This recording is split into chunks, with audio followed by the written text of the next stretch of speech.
శ్రీ పరమాత్మనే నమః. శ్రీమద్భగవద్గీత తృతీయోధ్యాయము కర్మయోగము 1వ శ్లోకం నుండి 8వ శ్లోకం వరకు భావసహితంగా. అర్జున ఉవాచ జ్యాయసీ చేత్ కర్మణస్తే మతా బుద్ధిర్జనార్దన తత్కిం కర్మణి ఘోరే మాం నియోజయసి కేశవ. అర్జునుడు పలికెను, ఓ జనార్దన, కేశవ, నీ అభిప్రాయమును బట్టి కర్మ కంటెను జ్ఞానమే శ్రేష్టమైనచో భయంకరమైన ఈ యుద్ధ కార్యమునందు నన్నేల నియోగించుచున్నావు. వ్యామిశ్రేణేవ వాక్యేన బుద్ధిం మోహయసీవ మే తదేకం వద నిశ్చిత్య ఏన శ్రేయోహమాప్నుయాం.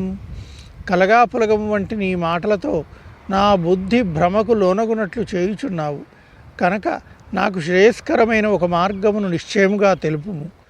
శ్రీ భగవానువాచ లోకేస్మిన్ ద్వివిధా నిష్ఠ పురా ప్రోక్తా మయా నఘ జ్ఞానయోగేన సాంఖ్యానాం కర్మయోగేన యోగినాం. శ్రీ భగవానుడు పలికెను, ఓ అనఘ, ఓ అర్జున, ఈ లోకమునందు 2 నిష్టలు గలవని ఇంతకు ముందే చెప్పియుంటిని. వానిలో సాంఖ్యయోగులకు జ్ఞానయోగము ద్వారా, యోగులకు కర్మయోగము ద్వారా నిష్ట కలుగును. న కర్మణామనారంభాత్ నైష్కర్మ్యం పురుషోష్ణుతే నచ సన్యసనాదేవ సిద్ధిం సమధిగచ్చతి. మనుష్యుడు కర్మలను ఆచరింపకయే నైష్కర్మ్యము అనగా యోగనిష్టా సిద్ధి అతనికి లభింపదు. అట్లే కేవలము కర్మలను త్యజించినంత మాత్రమున సిద్ధిని అనగా సాంఖ్యనిష్టను అతడు పొందజాలడు.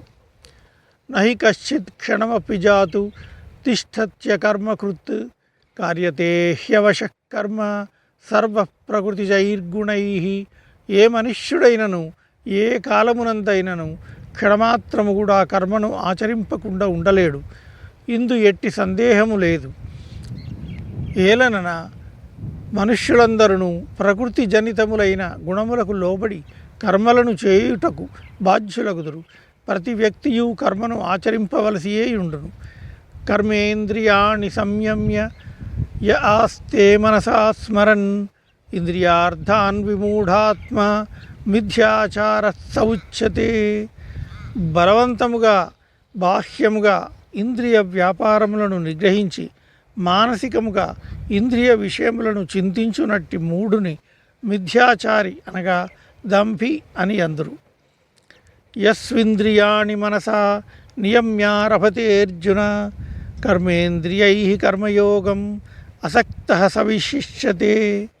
కానీ అర్జున, మనస్సుతో ఇంద్రియములను వశపరుచుకొని అనాసక్తుడై ఇంద్రియముల ద్వారా కర్మయోగాచరణమును కావించు పురుషుడు శ్రేష్ఠుడు. నియతం కురు కర్మత్వం కర్మజ్యాయో హ్యకర్మణః శరీరయాత్రాపి చ తేన ప్రసిద్ధేద కర్మణః. నీవు శాస్త్రవిహిత కర్మలను ఆచరింపుము.